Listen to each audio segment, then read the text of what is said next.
Welcome to Forgotten TV, the podcast that brings you TV memories of the 70s and 80s with a focus on short-lived TV shows, TV pilots, and made-for-TV movies. I'm Chris Cooling. Last time on Forgotten TV. He's like a spider. He can do the things a spider does, climb walls and spin webs, and he's very, very strong.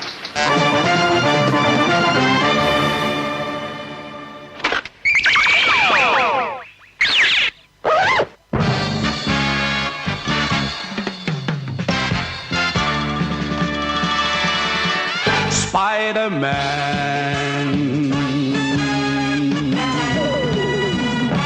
Spider-Man. This time on Forgotten TV, we continue our look at 1970s TV incarnations of live-action superheroes.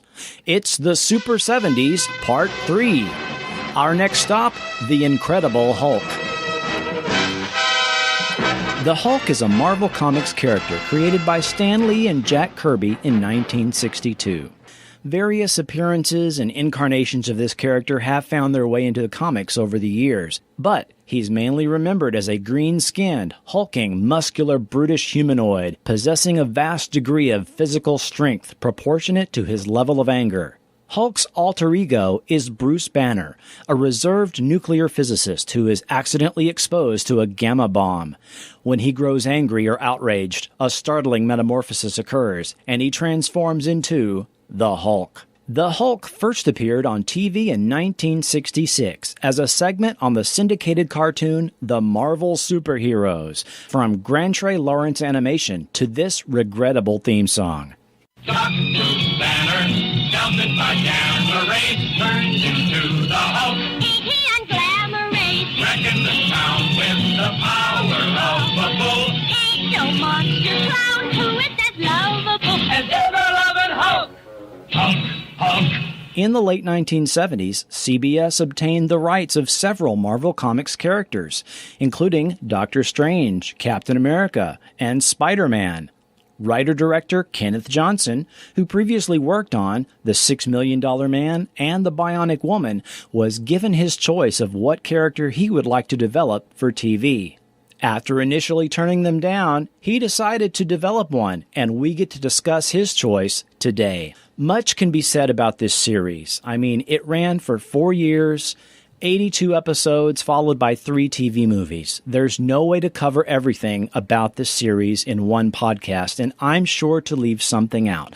But this is a TV show you as a viewer can revisit in its entirety due to its availability on disc and on demand. So let's get started. CBS commissioned 2 initial TV movies prior to giving a green light for a series. The first TV movie serves as a pilot film and origin story for the character.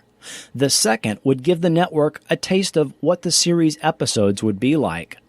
These TV movies both aired in November of 1977, and both were released overseas theatrically, as was done in the 70s with many of the TV movies of the time. Well-known actor Bill Bixby was cast as Dr. David Banner. Susan Sullivan was cast as Dr. Elena Marks. Jack Colvin was reporter Jack McGee.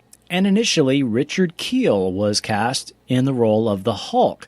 But in early filming, it was discovered he was physically wrong for the role. So producers turned to professional bodybuilder Lou Ferrigno for the role of the Hulk himself. As the TV movie begins, a very padded opening dream sequence recalling a couple's pleasant life together, as well as a car accident, which results in, it was a nightmare. Dr. David Banner, now widowed, wakes up from the dream. The film establishes Banner and his colleague Elena Marks as research scientists, looking into unexplained instances where normal people exhibit superhuman strength in dire situations. Fire was spreading, and I do know that it was going to explode real soon. So I thought to myself, I said, if I could raise up the car, I thought then I could open up the door. So I put my hand, under something, and then I just tried to lift it. It was the hardest thing I ever did, but I was furious at the thought of BJ dying inside. Then it happened. Somehow, I was lifting up the car. I was lifting up the car. It started to move real slowly, but I kept lifting and lifting. I don't know where I got the strength.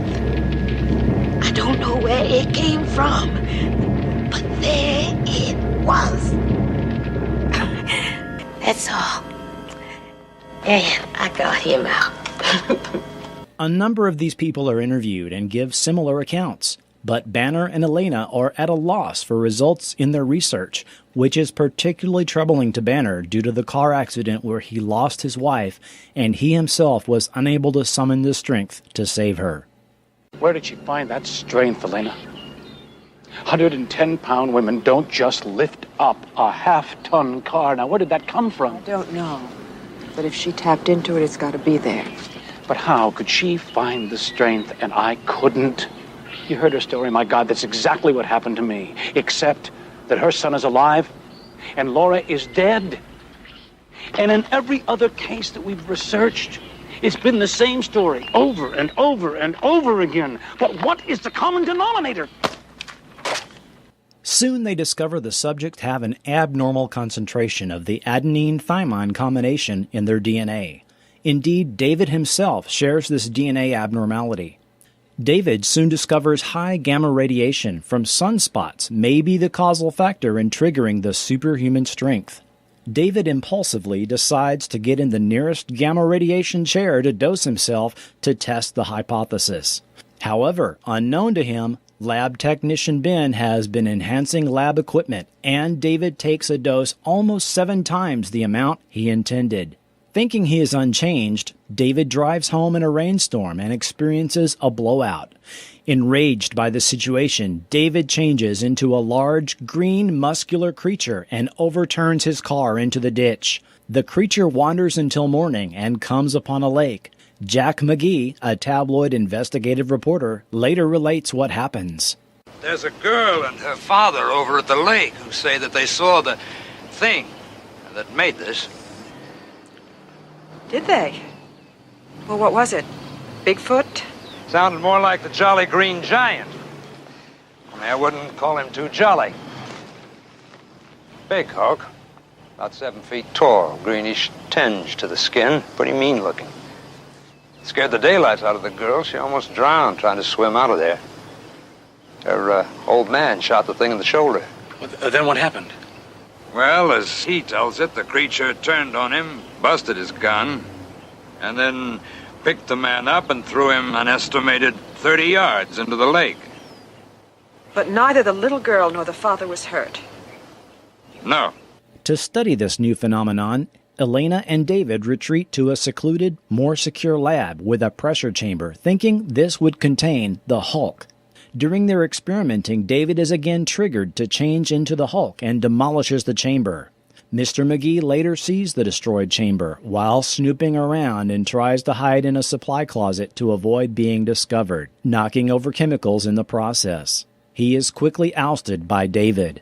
This institute is private property. If you know anything about this creature, it is your duty to report that to the police. You're letting your imagination run away with you now. I have never seen this creature that you're talking about. Forgive me, Doctor, but I am calling you a liar. Mr. McGee! Mr. McGee, don't make me angry. You wouldn't like me when I'm angry. Meanwhile, a chemical fire is starting in the supply closet, and very soon an explosion takes place. Elena is trapped inside under rubble, and David again transforms into the Hulk, extracting her from the burning lab. However, it is too late, as she dies from internal injuries after expressing her love for David while he is still the Hulk. I don't know if you can understand me. But I want you to know something. Dear David, I have loved you for such a very long time.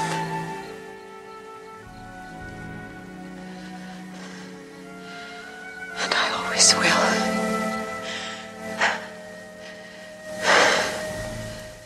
And I always will.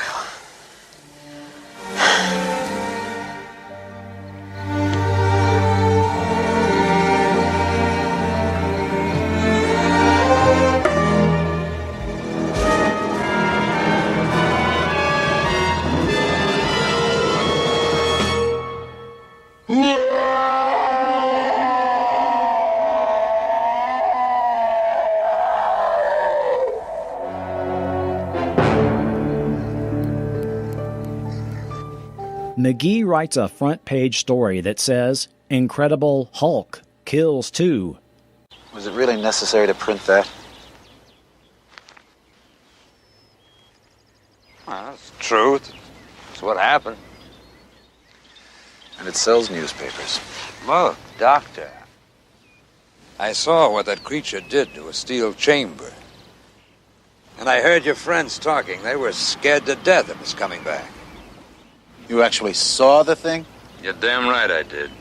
I gave a description to all the law enforcement agencies. They got a warrant for murder out on it. Now, a thing that looks like that Hulk is not going to stay hidden long. When they grab it, that is going to be one of the great stories of the 20th century. One of the best. David has allowed everyone to think he too was killed in the fire and doesn't even have the benefit of the memory of Elena expressing her feelings.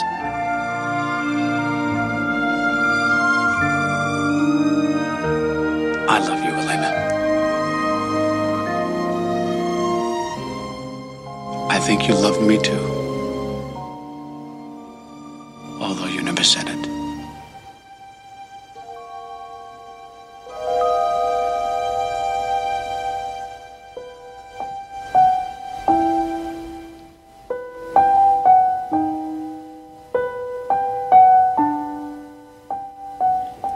David walks into the distance to the saddest closing credits song of any TV show in history, foreshadowing how every episode of the series would end.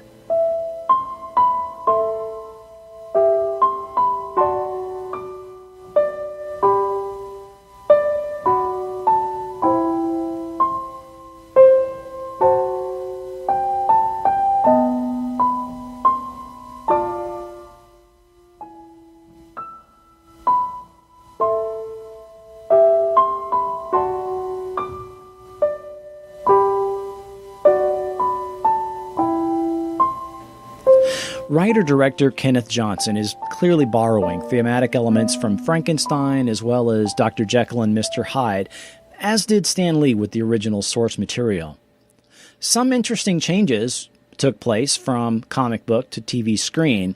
For one thing, the Hulk is obviously intentionally powered down for the comics to fit in the scale of a TV production.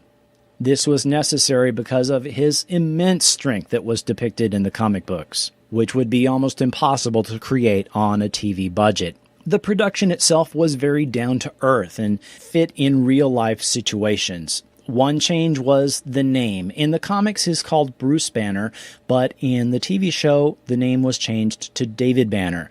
Now, several sources do state that the producers were concerned that, believe it or not, the name Bruce sounded too gay, and the name change was made to David. Kenneth Johnson also refers to the fact of alliteration, with the Bruce Banner name being very familiar and a comic book trope of the time, something very familiar to the Superman comics with Lois Lane, Lex Luthor, Lana Lang, etc. One thing I found interesting about this TV movie is it does not call out its era or appear nearly as dated as other TV superhero efforts of the time. Yes, I mean, if you look at the analog lab equipment and the controls and the video cameras they use to interview test subjects, you can tell we're in the 70s. But this is something that is not really called out and extremely obvious in the production. One reason this might be is because it does not go out of its way to be hip or current, as did things like the later seasons of Wonder Woman or with the funky theme music of Spider-Man. We can definitely thank the efforts of composer Joe Harnell, who was responsible for the theme music of The Bionic Woman, the TV show Cliffhangers, V, as well as the United Artists logo music. The effects were perfectly decent for a 70s TV movie. When David changes into the Hulk, this is accomplished by white contact lenses that are applied to him, and then a green glow and facial appliances to show an in-between phase of David and the Hulk. And it's always accompanied by a dramatic music cue.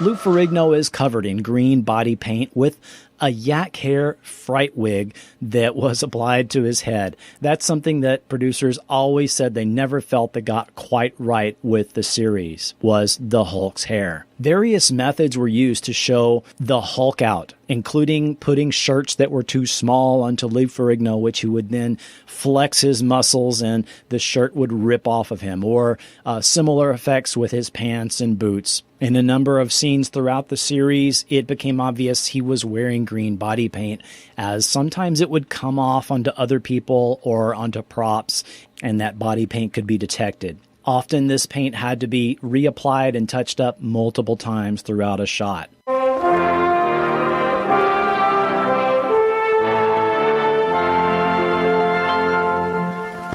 With Colorform's Incredible Hulk Adventure Set, I'll be the Incredible Hulk. you can pretend lots of things. Like the Hulk is battling his archenemy Rhino, or using his incredible strength against the Abomination, or single-handedly capturing a gang of evildoers. You can pretend lots of exciting adventures with your imagination and Colorform's Incredible Hulk. The Incredible Hulk Adventure Set comes with 24 plastic playing pieces. It's Colorform's fun.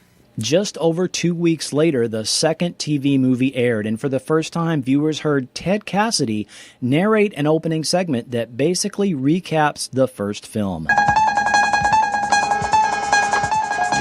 Dr. David Banner, physician, scientist, searching for a way to tap into the hidden strengths that all humans have. Then an accidental overdose of gamma radiation alters his body chemistry. And now when David Banner grows angry or outraged, a startling metamorphosis occurs.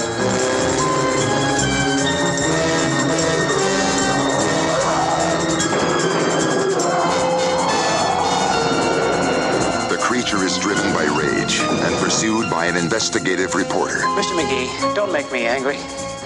You wouldn't like me when I'm angry.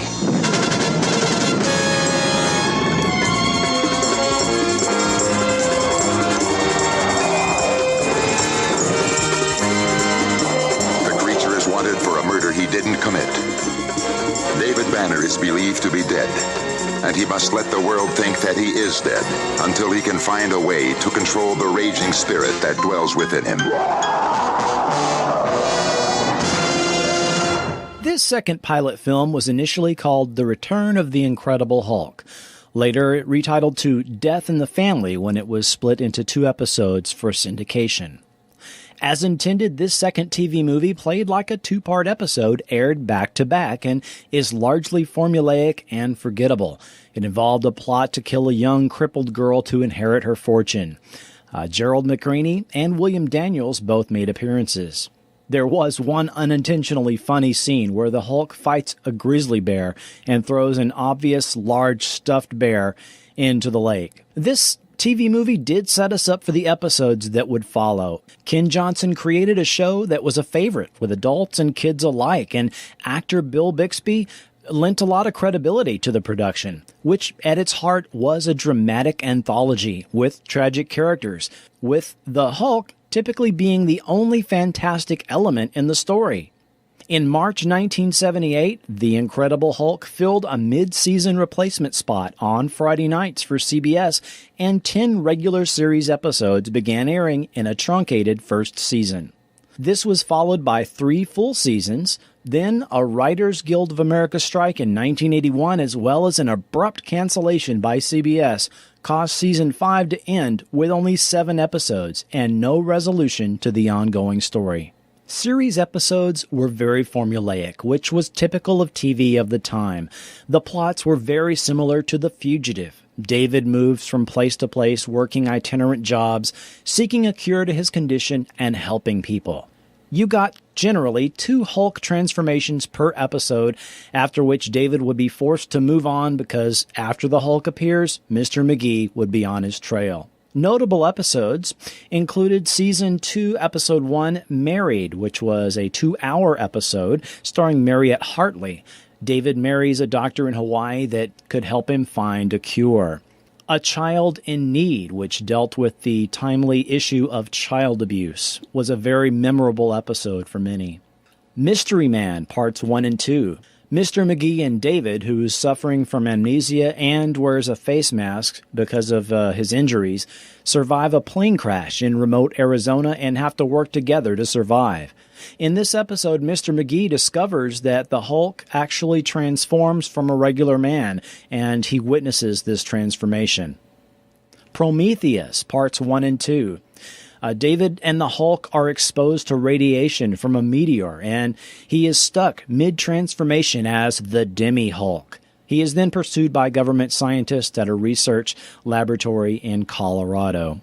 The First, Parts 1 and 2. This one is a fan favorite and stars actor Dick Durock, who would later be Swamp Thing. Pursuing likely his best lead on a cure ever, David discovers an old man who was another Hulk 30 years ago. Instead of wanting a cure, he wants the power back. And unlike David's Hulk, this Hulk will kill. With a list of guest stars as long as my arm, this series almost immediately went into syndication in 1982 after its completion, and can be currently seen Saturday nights on MeTV. Attention Enterprise crew, don't make me angry. Don't tick me off, Wonder Woman. Hello, Batman. Don't make me mad. Perhaps. Goodbye. Don't make me mad, Ghoulie. You mean like this?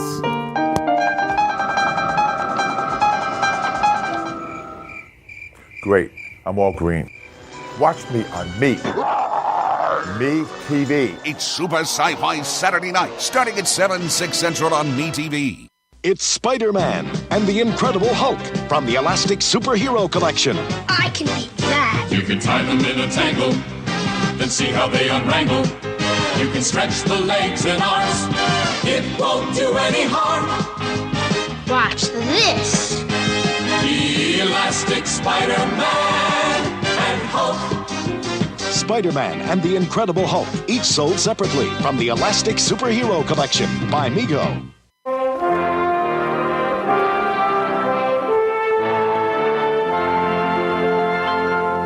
The series spawned 3 reunion TV movies in 1988, 1989, and 1990, and has had a significant impact on pop culture. It has been endlessly spoofed, satirized, or referenced in numerous films and TV shows, sometimes even featuring Lou Ferrigno.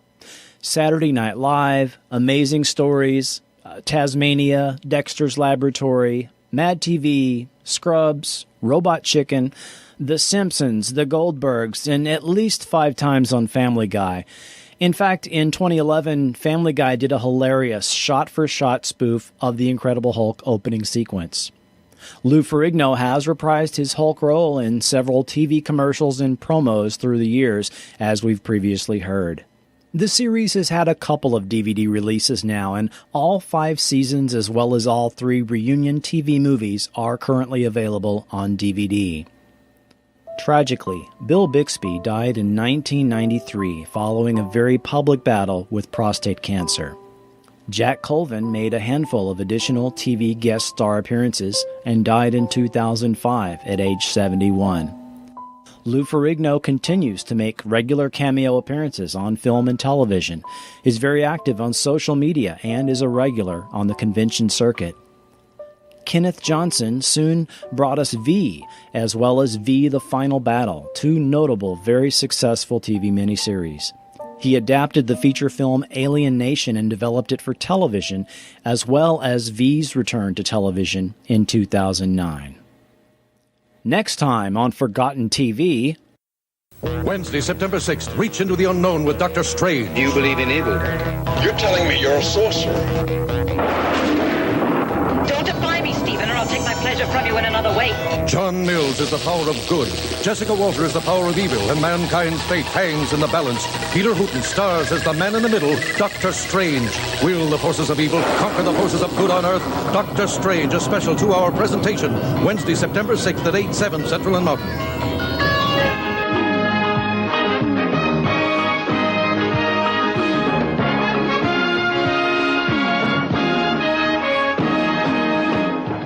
Your father developed and perfected the ultimate steroid. He called it FLAG, full latent ability gain. He injected himself with the serum, and it worked.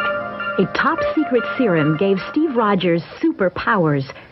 Now he can use them to save a city from a madman with a bomb. Finished. If he accepts the challenge. Be Captain America, Steve.